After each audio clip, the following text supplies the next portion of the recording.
राधा वल्लभ श्री हरिवंश महाराज जी, आपके चरणों में प्रणाम। गुरुदेव भगवान, आपकी तरह अखंड ब्रह्मचर्य का पालन कैसे किया जाए, कृपया करके मुझे वो नियम बताएं। इसमें तो सबसे पहले भगवान की कृपा होती है। हमने तो जीवन में कृपा ही देखी है। जैसे माँ की सुरक्षा में, उसकी वात्सल्य में और उसके दुलार में ही बालक पुष्ट होता है। ऐसे ही अगर कोई भी साधना पुष्ट होती है तो उसमें भगवान की कृपा, भगवान का शासन, भगवान का दुलार। जैसे छोटा बच्चा कुछ भी खाने के लिए तैयार हो सकता है, उसको ज्ञान नहीं है, पर ये पूरी जिम्मेवारी माँ की है। वो दृष्टि रखती है, अरे ये क्या खाने, दौड़ पड़ी, जल्दी से उसके हाथ से हटाकर उसको धो के बचा के उसको ले आए। ऐसे पहला पहला उत्तर कृपा, केवल भगवान की कृपा, उसी से पूरा। अब दूसरा, भगवान की कृपा का आदर करते हुए सावधानियां रखना। पहला, ब्रह्म मुहूर्त में जगना। जग करके हम इतना जल पिए कि या तो हमें उल्टी हो जाए या पच जाए। अगर उल्टी हो गई तो पचने से भी अच्छा हुआ, हमारे अंदर जो जहर बना, एसिड आदि, वो गंदे पदार्थ वो निकल जाते हैं।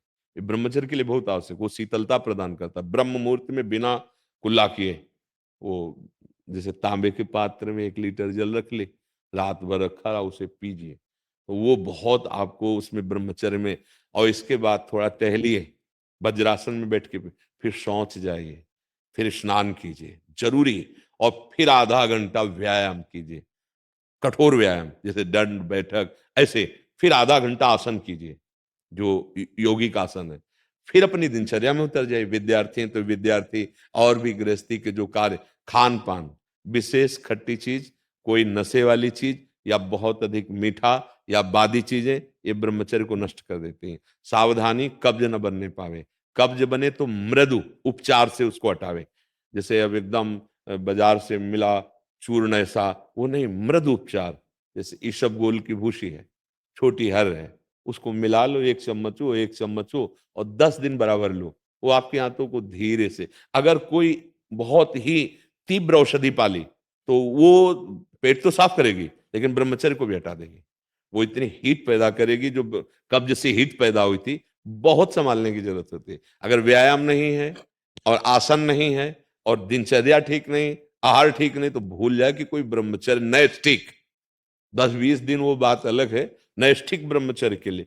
अब जो उसके विरोधी भाव हैं, जैसे मोबाइल है, उसे गंदी बातें देखोगे, कभी ब्रह्मचर्य नहीं रह सकते।